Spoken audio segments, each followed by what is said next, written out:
está en Psicologiando y bueno, ya estamos trabajando plenamente lo que es Hablemos de Sexo, ¿sí? La pregunta va a empezar para nuestra invitada Gabriela, quien... Lo primero que te quería preguntar, obviamente que recién lo dijiste y ya como para dejarlo aclarado, ¿sí? Vos sos educadora sexual. Bien.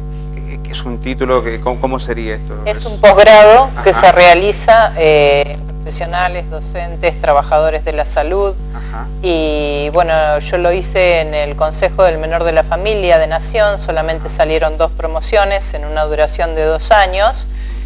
Trabajado desde la diversidad en cuanto en minoridad, escuelas, familias, establecimientos con discapacidad y demás.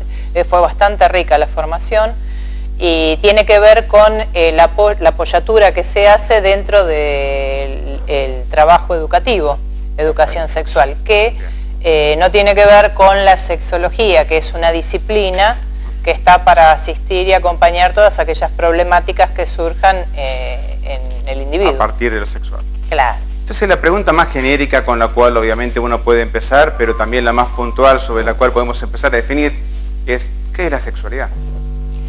La sexualidad en realidad es la sexualidad humana, la que nos es inherente a todos, que no tiene nada que ver con la genitalidad. Nos confundimos y al hablar de sexualidad lo primero que pensamos es en hablar de sexo, cuando en realidad es la diferencia entre varón y mujer, lo masculino y lo femenino.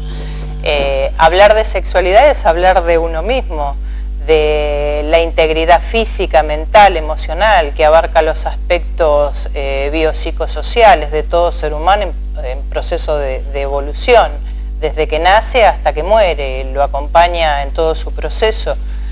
Y tiene que ver con la formación también de la personalidad y la sexualidad bien tratada desde el nacimiento va a hacer que su etapa psicosexual se desarrolle, se potencialice entre los 18 y 20 años, llevando a una conclusión sobre su personalidad. El bien tratado, estaríamos hablando de ¿qué? ¿Qué implicaría ser bien tratado? Y tiene que ver con los primeros ensayos amorosos. Si vamos a hablar de sexualidad, estamos hablando de la relación vínculo madre-hijo, donde las miradas, las caricias, el amamantamiento, la ternura, hace que al sujeto porte un cuerpo bien deseado, bien amoroso, querido por él mismo, querido por el otro. Y a través que van transitando los meses de vida, comienza a relacionarse él mismo con el mundo externo a través de sus esfínteres, de la higiene de sus genitales, y eso es lo que lo hace conectarse con el mundo externo, trabajar del adentro hacia afuera, a través del afecto. Ahí comienza su sexualidad. Ya bien Freud, hace 100 años atrás, cuando fue muy revolucionado el descubrimiento que hizo, que había una sexualidad infantil y que había que trabajar al individuo desde ahí, de sus primeras manifestaciones. Ya Freud decía en sus primeros ensayos, la madre con su cuidado erogeniza al bebé. Sí. Lo cual obviamente habla de qué manera esta mirada, esa contemplación, ese saberse contemplado y contenido por un otro, ya empieza a generar la idea de lo afectivo desde un punto de vista más vincular, donde la sexualidad obviamente es una faceta, es una parte que se transforma en faceta, como bien dijiste, ¿no? Oral, anal, fálica, hasta llegar a la genitalidad, en donde se da la esplendoridad del tema y la elección sexual del objeto, el objeto único, el objeto unificado, ya sí en función de una genitalidad. Todo ser humano transita por las diferentes etapas evolutivas y el primer educador informal, fuera de lo que es lo formal, es la familia, es la primera sociedad donde transita.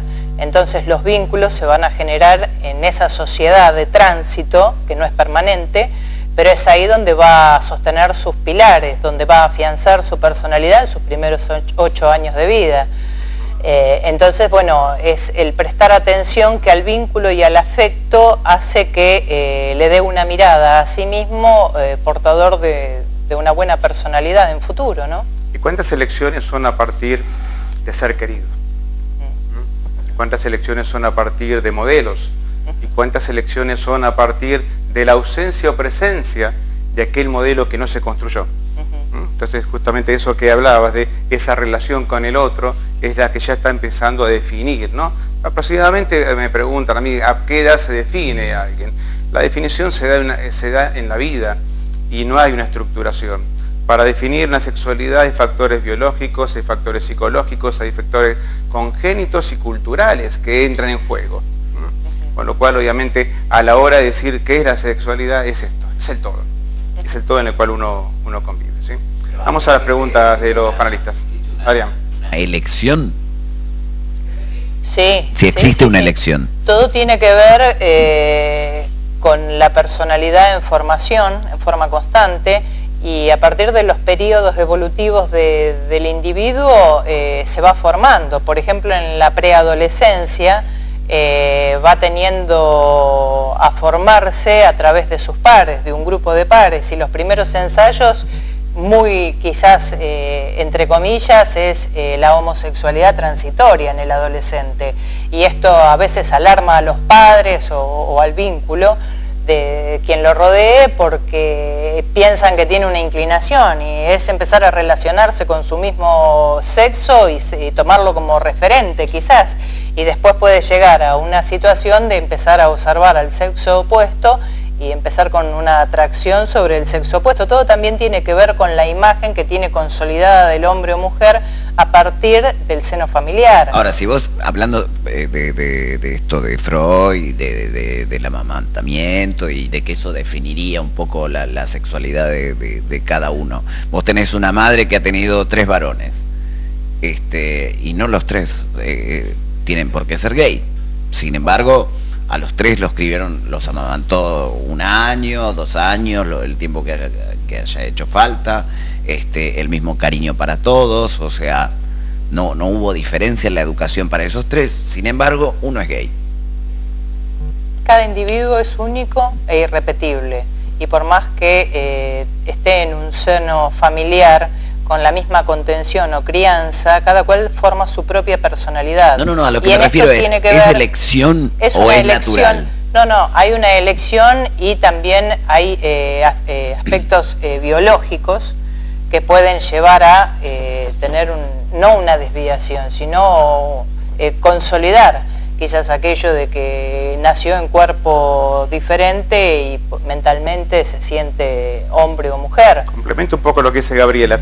Desde una mirada, digamos, vamos a complementarnos, obviamente, ¿no? Porque tenemos 2 formaciones distintas, obviamente hay ciertos conceptos que pueden ser distintos.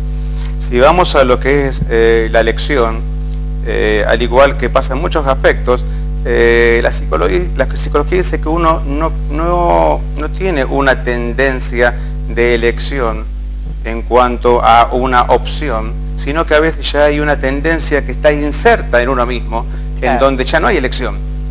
Porque ya es lo que en última instancia estoy necesitando, es lo que estoy apuntando, ¿sí? Es como, separando los temas, como la enfermedad. Uno no se enferma de lo que quiere, sino de lo que puede. Dice la psicología, ¿sí?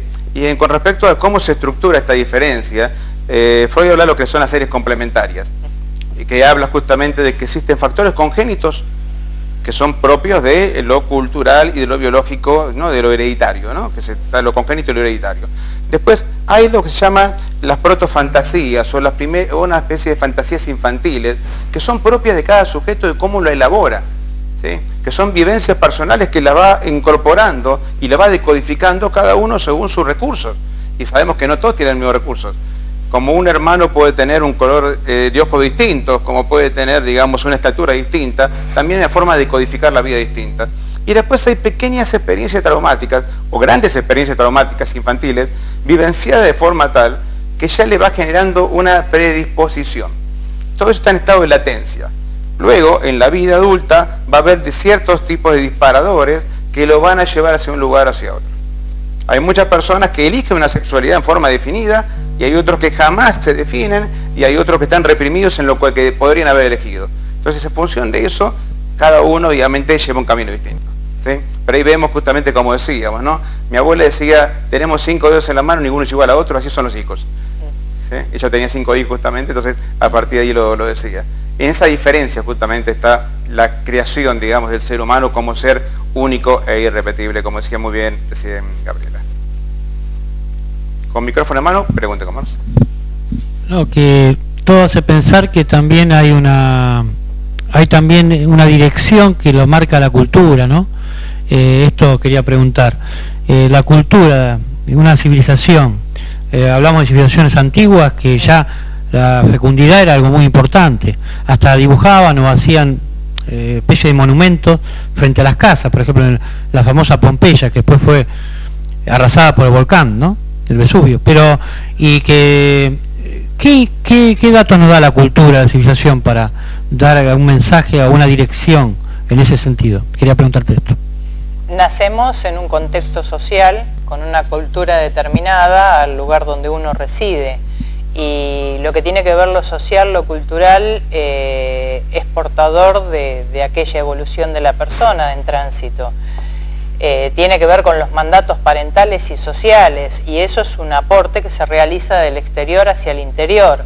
Por eso es también muy importante, a mi criterio, ¿no?, los primeros 8 años de vida, la persona, quien va a tener su referente, su ideal o su personaje idealizado, va a estar en el contexto familiar. De ahí comienzan a trabajar los agentes externos, que tiene que ver con la cultura, como vos decís, y eso marca una tendencia a una educación, hasta donde sí, hasta donde no. Hoy, por ejemplo, se puede hablar con libertad sobre sexualidad, que muchas veces hablamos de sexo, y sexo no se relaciona con sexualidad, que no tiene nada que ver. O educación, en realidad se llama educación para el amor y la salud sexual. Hoy estamos hablando desde otro lugar lo que es la sexualidad. Antes era hablarlo con vergüenza y no abiertamente al público y en un programa y llevar la sexualidad a la educación, dentro de las instituciones escolares, que esto hace un aporte y le da confianza de que podemos acompañarlos tanto dentro como fuera de establecimientos o instituciones educativas.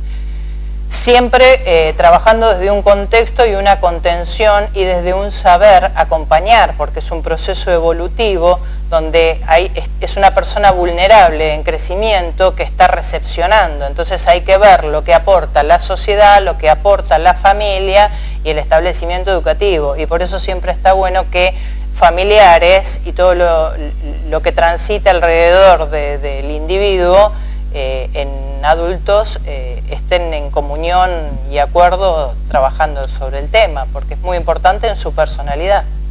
Una pregunta que te voy a dejar para después de la pausa. ¿Vos considerás que hay una buena educación sexual? Vos, te lo dejo para después de la pausa, significa que... Ahora no. La pregunta sería, ¿la escuela está sirviendo en ese rol que vos comentabas? Y te lo amplío, ¿la familia está sirviendo en ese rol que vos comentabas? Vamos a ir a una pausa y luego de esto seguimos hablando sobre todo sobre sexo. Hagan sus preguntas al 6400-5064 o también déjenlos por Facebook, que también estamos conectados y la estamos leyendo en el momento. Ya volvemos.